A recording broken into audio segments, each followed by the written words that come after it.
Hello guys and welcome back to our study video. आज जो है वो अपन देखेंगे केमिस्ट्री, ऑर्गेनिक केमिस्ट्री का जो अपना प्रैक्टिकल पार्ट है, यानी क्वालिटेटिव, क्वांटिटेटिव और प्यूरिफिकेशन। तीन टॉपिक जो है वो आज अपन पढ़ेंगे। तो मेनली अपन पढ़ेंगे प्यूरिफिकेशन, क्वालिटेटिव एंड क्वांटिटेटिव, यानी ये तीन टॉपिक जो है वो आज अपन प्रैक्टिकल ऑर्गेनिक केमिस्ट्री में कवर करेंगे। तो देखो, सबसे पहले अपन जो है वो प्यूरिफिकेशन के बारे में पढ़ेंगे, देन क्वालिटेटिव हो गया और देन क्वांटिटेटिव हो गया। प्यूरिफिकेशन का मेन गोल क्या है? अपना इम्प्योरिटीज हटाना। उसके बाद में दूसरा अपना क्या है, इसमें क्या है क्वालिटेटिव में अपना आइडेंटिफाई द कंस्टिट्यूएंट एलिमेंट, यानी अपन जो वाट मतलब उसके अंदर अपन क्या है, यानी आइडेंटिफाई कर रहे हैं अपन कौन कौन से अपने एलिमेंट जो है वो उसमें कंपाउंड में है। उसके बाद में अपन कैलकुलेट करेंगे उनके बारे में। तो इसके मेथड जो है वो प्यूरिफिकेशन की क्या हो गए, डिस्टिलाइजेशन हो गया, एक्सट्रैक्शन हो गया, क्रोमेटोग्राफी हो गया, सब्लिमेशन हो गया। देन उसके बाद में इसमें जो है ये टेस्ट हो गए और प्रेसिपिटेशन वगैरह हो गया। देन उसके बाद में ये सारे टेस्ट जो है वो अपन क्वालिटेटिव में देखेंगे। तो सबसे पहले अपन देखते हैं इनके बारे में, किसके बारे में, अपन प्यूरिफिकेशन के बारे में देख रहे हैं। सबसे पहला मेथड ए तो अपना क्या हो गया, सॉलिड स्टेट वाला, और बी जो है वो अपना क्या हो गया, लिक्विड स्टेट वाला। सॉलिड स्टेट में अपन जो है वो सब्लिमेशन करें। सब्लिमेशन का मतलब क्या है, when use to solid, solid को अपन जो है डायरेक्टली अपन वेपर में जो है वो कन्वर्ट करें, यानी उसको मेल्ट नहीं कर रहे अपन, विदाउट मेल्टिंग जो है वो अपन सीधा ही जो है वो उसको क्या करें, सॉलिड से अपन डायरेक्ट जो है वो वेपर में बदल रहे हैं। तो इसके नैप्थलीन जो है वो अपना एग्जाम्पल हो गया, फ्रॉम नॉन वोलेटाइल इम्प्योरिटीज़। उसके बाद में अपन दूसरा देखें क्रिस्टलाइजेशन। क्रिस्टलाइजेशन का मतलब क्या है, based on the strict difference on the solubility, and solubility के जो प्रिंसिपल है उस पर ये जो है वो वर्क करता है। क्या करता है, compound between the compound and impurities in a specific solvent, यानी ये सॉल्वेंट की जो स्पेसिफिक जो इम्प्योरिटीज होती है उनको क्या कर देता है, हटा देता है। उसके बाद में अपन लिक्विड मेथड में देखें तो इसमें क्या हो गया, डिस्टिलाइजेशन। डिस्टिलाइजेशन का मतलब क्या है, separation of the liquid based on the various boiling point. Distillation में क्या होता है, अपना बॉइलिंग पॉइंट जो है वो लिक्विड का क्या होता है, अलग अलग होता है। जैसे अपने पास दो लिक्विड है तो उनका अलग अलग बॉइलिंग पॉइंट है, तो उसको अपन जो है वो गर्म करेंगे। देन उसके पहले जो बॉइलिंग पॉइंट होगा उस पर जो है वो पहला वाला जो है वो वेपराइज हो जाएगा, दूसरा अपना जो है वो सेपरेट हो जाएगा। उसके बाद में अपन क्रोमेटोग्राफी और एक्सट्रैक्शन देखें तो क्रोमेटोग्राफी जो है वो ये किस पे बेस्ड होता है, एब्जॉर्प्शन मेथड पर। एब्जॉर्प्शन हो गया और पार्टीशन हो गया और केमिकल सॉल्युबिलिटी, यानी एब्जॉर्प्शन, पार्टीशन और केमिकल सॉल्युबिलिटी, तीन चीज़ों पर जो है वो प्रिंसिपल होता है इसका। उसके बाद में अपन जो है वो क्या देख रहे हैं, डिस्टिलाइजेशन मेथड है उसकी टेक्निक के अलग अलग देख रहे हैं अपन। सबसे पहला सिंपल हो गया, दूसरा फ्रैक्शनल, तीसरा वैक्यूम और चौथा जो है वो अपना स्टीम हो गया। तो सबसे पहले कंडीशन इसमें जो है वो बॉइलिंग पॉइंट अपना क्या हो गया, 20 डिग्री, मतलब इसमें जो है बॉइलिंग पॉइंट का डिफरेंस जो है वो 20 डिग्री से ज़्यादा होता है। फ्रैक्शन में अपना जो है वो 20 डिग्री से कम होता है। उसके बाद में हाई जो है वो अपन कह सकते हैं बीपी लिक्विड जो होता है, यानी बॉइलिंग पॉइंट जिसका ज़्यादा होता है, वो डीकम्पोज एट और बिफोर द बॉइलिंग पॉइंट, यानी वो बॉइलिंग पॉइंट से पहले ही अपना क्या हो जाता है, डीकम्पोज हो जाता है। जबकि स्टीम में जो है वो अपना क्या होता है, वो कम्प्लीटली जो है वो कह सकते हैं इन वाटर में जो है वो वोलेटाइल होता है। उसके बाद में अपन देखें मैकेनिज्म, इसमें जो है वो डायरेक्ट बॉईल हो जाता है और कंडेंस हो जाता है। इसमें जो है वो फ्रैक्शनल जो है वो मल्टीपल कॉलम और कंडेंस साइकिल जो है वो चलते रहते हैं। उसके बाद में इसमें जो है वो lower ambition pressure to the boil liquid at a lower safe temperature, और इसमें को डिस्टिलाइजेशन जो है वो विथ वाटर वेपर जो है वो अपना होता है। इंडस्ट्रियल एग्जाम्पल इसका देखें तो सेपरेशन ऑफ क्लोरोफॉर्म और एनिलीन के लिए अपन यूज़ करते हैं। उसके बाद में इसमें जो है वो सेपरेशन ऑफ द कह सकते हैं ऑयल वगैरह के लिए अपन यूज़ करते हैं, पेट्रोलियम और ऑयल के लिए। इसमें अपन ग्लिसरॉल के लिए जो है वो सोप और अपना सोप बनाते हैं और ग्लिसरॉल बनाते हैं, उसके सेपरेशन के लिए अपन वैक्यूम वाला यूज़ करते हैं। और उसके बाद में ऑर्थोनाइट्रोफिनॉल और पैरानाइट्रोफिनॉल, ये जो है वो इंपॉर्टेंट है कि स्टीम वाला जो है वो अपन इसके लिए यूज़ करते हैं। उसके बाद में अपन देखें एक्सट्रैक्शन मेथड जो है वो अपन देख रहे हैं। तो इसमें क्या होती है, प्रॉब्लम क्या होगी, जैसे अपने सेपरेशन करें कोई मिक्सचर फिनॉल और बेंजोइक एसिड का, इसमें जो है वो सॉल्वेंट जो है वो अपन यूज़ क्या लेंगे, NaHCO3, यानी एक्वा सोडियम बाइकार्बोनेट। इसके बाद में अपनी जो है वो ऑर्गेनिक लेयर होगी टॉप में, फिनॉल इज टू वीक होता है जो अपना acidic to react the NaHCO3 would, ये जो है वो H2CO3 जो है वो बना लेता है उसके साथ में। उसके बाद में ये ऑर्गेनिक सॉल्वेंट की एक लेयर जो है वो बन जाती है, उसमें जो है वो अपना ट्रैप्ड हो जाता है। उसके बाद में एक्वस लेयर जो है वो देखें, एक्वस लेयर जो है वो बेंजोइक एसिड की बनती है। बेंजोइक एसिड जो है वो रिएक्ट करता है NaCO3 के साथ में, और एक्वस सॉल्ट जो है वो अपना रिलीजिंग करता है, और उसके साथ ही अपनी CO2 वगैरह जो है वो निकलती है। तो अपना एक्वस लेवल जो है वो किसके कारण बनती है, बेंजोइक एसिड के कारण, और अपना ऑर्गेनिक लेयर बनती है फिनॉल के कारण।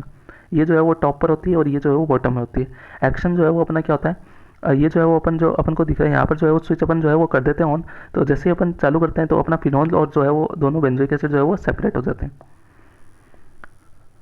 उसके बाद में अपन देखें क्रोमेटोग्राफी के बारे में। क्रोमेटोग्राफी जो है वो अपनी क्या होती है, कंपोनेंट अपन डिफरेंस कर सकते हैं अलग अलग फेज पर। प्रिंसिपल जो है वो इसका क्या होता है, कंपोनेंट जो है वो एब्जॉर्ब होते हैं at solid surface at different strength पर, यानी जैसे अलग अलग स्ट्रेंथ पर जो है वो अपने क्या होता है केमिकल जो है वो एब्जॉर्ब होते हैं। स्टेशनरी फेज जो है वो उसमें सॉलिड होता है, और इसमें जो है सिलिका जेल अपन और एलुमिना का जो है वो यूज़ करते हैं। उसके बाद मोबाइल फेज में जो है वो क्या होता है, लिक्विड सॉल्वेंट और गैस होता है। कॉलम एग्जांपल जो है वो देखिए, कॉलम क्रोमेटोग्राफी जो है वो अपन यूज़ करते हैं, उसका एग्जांपल क्या होगा, इसमें एक ग्लास ट्यूब अपन ने ले ली विद सिलिका और liquid mixture in the top हो गया, कंपोनेंट जो है वो लोअर पार्ट में जो है जब सन हो जाता है डाउन, और collection of the first separate bottom container, यानी फर्स्ट जो सेपरेट होगा वो अपना क्या होगा, बॉटम में जो है वो अपना सेपरेट होगा। उसके बाद में अपन देखें दूसरा अपना क्या होगा, पार्टीशन क्रोमेटोग्राफी, पार्टीशन कर रहे हैं यानी अपन अलग अलग पार्टीशन करके उसका जो है वो सेपरेशन कर रहे हैं। इसमें स्टेशनरी फेज में जो है वो लिक्विड होता है और मोबाइल फेज में अपना लिक्विड सॉल्वेंट जो होता है वाया कैपिलरी एक्शन जो है वो चढ़ता है। जैसे अपन ये जो है कैपिलरी एक्शन के थ्रू जो है वो ऊपर जो है वो अपना लिक्विड जा रहा है। पेपर क्रोमेटोग्राफी इसका एग्जांपल हो गया। इसमें जो है वो एक स्ट्रिप ले ली अपन ने और देन उसके बाद में जो है वो अलग अलग सॉल्वेंट जो है वो सेपरेट होते हैं। Calculation of the upon factor करना, आर फैक्टर जिसको अपन कहते हैं, तो उसके लिए अपन कैलकुलेशन किस तरह से करते हैं, तो मीडियम जो है वो अपना क्या हो गया, ग्लास हो गया, प्लेट पर अपन देख रहे हैं सिलिका एब्जॉर्ब हो रही है, तो उसके बाद में अपन जो है वो उसका सॉल्वेंट का देख रहे हैं। मान लो ये डिस्टेंस अपनी जो है वो सॉल्वेंट फ्रंट जो है वो अपना क्या हो गया, उसकी डिस्टेंस एक्स हो गई, बेस लाइन अपनी ये रही और यहाँ पर अपना एब्जॉर्ब हो रहा है तो यहाँ पर एक्स डिस्टेंस हो गई। तो आर एफ जो है वो अपना आर एफ फैक्टर जो है वो क्या बनता है, तो आर एफ जो है वो distance move by the component upon में distance move by the solvent. तो अपना आर एफ फैक्टर जो है वो अपना क्या हो जाता है, एक्स अपॉन में वाई हो जाता है। अपन देखें इसके रूल जो है वो क्या होता है, अगर आर एफ जो है वो अपना लेस देन 1 होता है तो always travel further than solvent जो है वो अपना ट्रेवल करता है कंपोनेंट से ज़्यादा। और अगर डिफरेंट कंपोनेंट है यूनिक सिग्निफिकेंट जो है वो वैल्यू अलग अलग होती है सबकी, तो अपन अलग अलग एब्जॉर्प्शन जो है वो देखते हैं। उसके बाद में अपन देखें detection of the carbon and hydrogen by the copper oxide combustion. तो इसमें जो है वो हीटिंग करते हैं, तो इसमें जो है वो अपन हीटिंग करती है कंपाउंड की, क्यूपरस ऑक्साइड जो है सी यू जो है वो अपना क्यूपरस ऑक्साइड है उसकी अपन जो है वो हीटिंग करते हैं। तो ऑर्गेनिक कंपाउंड है प्लस अपना सी जो है उसकी करते हैं। तो पहला जो है वो अपना कार्बन डिटेक्शन होता है, कार्बन जो है वो सी के साथ में रिएक्शन करके CO2 जो है वो बना देता है। विजुअल इंडिकेटर जो है वो अपना CO2 गैस अपन को पास होते हुए दिखाई देती है लाइमस्टोन वाटर में। तो अपना पॉजिटिव जो है वो पॉजिटिव जब होगा जब अपना जो कह सकते हैं लिक्विड जो है वो अपना क्या हो जाएगा, लाइम वाटर जो है वो अपना मिल्की जो है यानी वाइट कलर वाइटिश कलर का जो है वो हो जाएगा। उसके बाद में हाइड्रोजन डिटेक्शन जो है वो अपन देखें हाइड्रोजन जो है वो H2O बना लेता है। तो विजुअल इंडिकेटर इसमें क्या हो गया, H2O हो गया जो है वो एनहाइड्रस कॉपर सल्फेट के साथ में यानी CuSO4 के साथ में जो है वो नेचुरली वाइट कलर जो है वो देता है। और पॉजिटिव रिजल्ट जब कब आता है, जब ना ब्लू जो है वो अपन को कलर जो है वो हाइड्रेशन के बाद जब अपन को दिखाई देता है। उसके बाद में अपन देखें सोडियम फ्यूजन और bounded element for the aqueous detection. Nitrogen sulphur halogen phosphorus are tightly locked in the covalent bond within organic compounds, they will not react the standard aqueous testing reagent. तो ये जो है वो standard से जो है वो नहीं हो पाते, तो इनके लिए जो है वो फर्दर अपन टेस्ट करते हैं। जैसे अपना पहला सोल्यूशन जो है fusion compound with the pure metal of sodium at high heat जो है वो अपन करते हैं, जिससे स्ट्रक्चर जो है वो पार्ट में जो है वो डिवाइडेशन हो जाते हैं।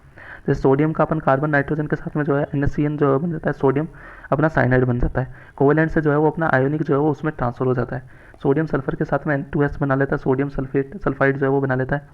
उसके बाद में इसमें जो है वो सोडियम हैलाइड बन जाता है। रिजल्ट क्या निकलता है, ये जो है वो एक्सट्रैक्शन जो है वो अपना वाटर सोल्यूबल होता है, हाईली रिएक्टिव होता है। तो इसकी जो है वो फर्दर जो है वो अपन कलर टेस्टिंग जो है वो कर सकते हैं। तो सोडियम मेनली क्या करना है, कोवेलेंट से अपना जो है वो क्या करना है, आयनिक सॉल्ट में बदल रहा है। कलर आउटपुट देखें तो अपना ब्लू तो जो है वो अपना क्या हो गया, नाइट्रोजन के लिए अपना पर्शियन ब्लू जो है वो कलर हो गया। रिएजेंट अपन ने NaCN पहले ही देख लिया, तो इसके लिए जो है वो फाइनल कॉम्प्लेक्स अपना ये होता है। इसी तरह सल्फर के लिए अपन देखें तो सल्फर के लिए अपना जो है वो वॉयलेट कलर हो गया या ब्लैक कलर हो गया। N2S जो है वो अपना रिएजेंट पहले ही देख लिया और कॉम्प्लेक्स जो है वो अपना ये वाला हो गया। और उसके बाद में अपन देखें नाइट्रोजन और सल्फर दोनों को अपन साथ में देख रहे हैं, नाइट्रोजन और सल्फर इन दोनों को साथ में देख रहे हैं, तो अपना ब्लड रेड कलर का अपन को दिखाई देता है। रिएजेंट अपना क्या हो गया, NaCN जो है वो हो गया प्लस Fe+3, और ये जो है वो अपना क्या हो गया, कंपाउंड हो गया। तो ये अपना जो है वो क्या हो गया, कॉम्प्लेक्स हो गया। Addition of excess sodium during the fusion of the decomposition with back into separation NaCN और N2S, यानी अपन एक्सेस में अगर कर देंगे तो अपना वापस जो है वो एक्सक्रीशन जो है वो तो जो वापस जो है वो अपने सेपरेट हो जाएंगे NaCN और N2S। आइडेंटिफाई कर रहे हैं हेलोजन और फॉस्फोरस को वाया प्रेसिपिटेशन प्रोफाइल से। तो सबसे पहले अपन देखिए हेलोजन डिटेक्शन जो है AgNO3 से अपन टेस्ट कर रहे हैं। तो इसमें जो है वो क्या करते हैं, फर्स्ट जो है वो बॉयल करते हैं HNO3 के साथ में, देन उसके बाद में इंटरफेरिंग करते हैं HCN के साथ में और H2O गैस जो है वो बिफोर एडिंग सिल्वर नाइट्रेट जो है वो करते हैं। तो क्लोरीन जो है वो सबसे पहले AgCl जो है तो वाइट PPT अपन को मिलती है जो फुल्ली सोल्यूबल होती है एक्वस अमोनिया में। AgBr जो है वो अपना ब्रोमीन के लिए हो गया, पेल येलो कलर का अपना जो है वो प्रेसिपिटेट होता है, पार्शली जो है वो सोल्यूबल होता है एक्वस अमोनिया में। उसके बाद में AgI जो है वो आयोडीन के लिए हो गया, अपना डार्क कलर का येलो जो है वो प्रेसिपिटेट अपन को मिलता है और कम्प्लीटली इनसोल्यूबल होता है अमोनिया में। फॉस्फोरस डिटेक्शन अपन कैसे करते हैं? फॉस्फोरस डिटेक्शन के लिए अपन जो है ऑक्साइड विद द Na2O2 जो है वो अपन यूज़ करते हैं, बॉयल करते हैं HNO3 के साथ में, और नाइट्रेट और अमोनियम जो है मोलिब्डेट जो है वो यूज़ करते हैं। फाइनल कॉम्प्लेक्स जो है वो अपना ये वाला बन जाता है, और इसमें कलर कौन सा आता है? अपना येलो कलर जो है वो आता है। और अपन उसके बाद में देखिए formula calculation of the fundamental elements percentage जो है उसके लिए अपन क्या करते हैं? सबसे पहले अपना वेट जो है वो total weight of the organic compound जो है वो अपन, और उसके बाद में total weight of the precipitate. तो अपन क्या करते हैं? ये तो अपना W तो अपना क्या हो गया? Total weight of organic compound हो गया, और W1 जो है वो अपना क्या हो गया? Total weight of targeted precipitate या गैस। कार्बन के लिए अपना ये वाला मेथड हो गया, तो अपन जो है वो क्या करते हैं? CO2 के लिए परसेंटेज CO जो है जो 12/44 इंटू W1/W2 इंटू 100। तो ये वाला फॉर्मूला जब अपन कार्बन के लिए यूज़ करते हैं, हाइड्रोजन के लिए ये वाला हो गया अपना, और हेलोजन्स के लिए जैसे क्लोरीन, ब्रोमीन और आयोडीन, इन सब के लिए अपन जो है ये वाले फॉर्मूले जो है वो अलग अलग यूज़ करते हैं। देखो सबसे पहले इसमें जो है वो मेनली अपन क्या करें? वेट रख रहे हैं अपना एटम का जो है वो एटॉमिक मास हो गया।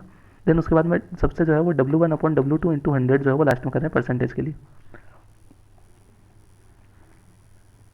उसके बाद में सल्फर और फॉस्फोरस के लिए अपन देखें तो सल्फर और फॉस्फोरस के लिए ये वाले फॉर्मूले हो गए, और मेथड जो है वो अपने क्या हो गया? इसमें ये वाला मेथड हो गया, इसके लिए मैग्नीशियम फॉस्फेट वाला मेथड हो गया, और इसके लिए अमोनियम फॉस्फो मोलिब्डेट वाला जो है वो मेथड हो गया। तो ये सारे मेथड जो है वो अपन यूज़ करते हैं। उसके बाद में अपन नाइट्रोजन का एस्टिमेशन देखें, उसके लिए अपन जो है ये वाला मेथड यूज़ करते हैं, गैस वॉल्यूमेट्री जो मेथड है अपना यूज़ करते हैं। इसमें क्या करते हैं? मैकेनिज्म जो है वो इसका होता है, कंपाउंड जो है वो हीट करते हैं इन CO2 एटमॉस्फेयर में, फ्री NO2 जो है वो अपनी gas is collected over the potassium hydroxide. उसके बाद में वाटर ट्रैप जो है वो अपन करते हैं, QH जो है एब्जॉर्ब हो जाता है CO2 को, बट लीव कर देता है वाटर वेपर को, जिससे अपना कलेक्ट हो जाता है NO2 इन मॉइस्चराइजेशन। तो अपना कलेक्शन हो गया। उसके बाद में अपन जो है वो N वाला फॉर्मूला जो है वो यूज़ करते हैं। इसका जो है वो अपन इस तरह से जो है वो STP पर जो है वो कलेक्शन कर लिया, और कैलकुलेशन जो है वो अपन STP पर करते हैं, तो अपना जो है वो परसेंटेज N जो है वो अपन इस तरह से इस फॉर्मूले से अपन जो है वो निकाल सकते हैं। इसी तरह अपना जो है वो ये वाला मेथड हो गया, टाइट्रेशन मेथड जो है वो अपन यूज़ करते हैं। तो अपन टाइट्रेशन करते हैं दो जो सॉल्यूशन है उनका, तब अपन ये जो है वो फॉर्मूला यूज़ करते हैं, तो परसेंटेज N जो है वो अपन इस तरह से इसमें निकालते हैं। तो ये वाला मेथड जो है वो नाइट्रोजन जो है वो उसकी लिमिटेशन क्या है? अपन लिमिटेशन देखें, ऑर्गेनिक कंपाउंड जो है वो ये वाला टेस्ट जो है वो अपना नहीं देते। अननोन जो है वो compound suspected contain over the structure हो गया, तो अपन जो है वो इसके लिए अपन लैब मेथड जो है वो ड्यूमास मेथड जो है वो लैब में यूज़ करते हैं।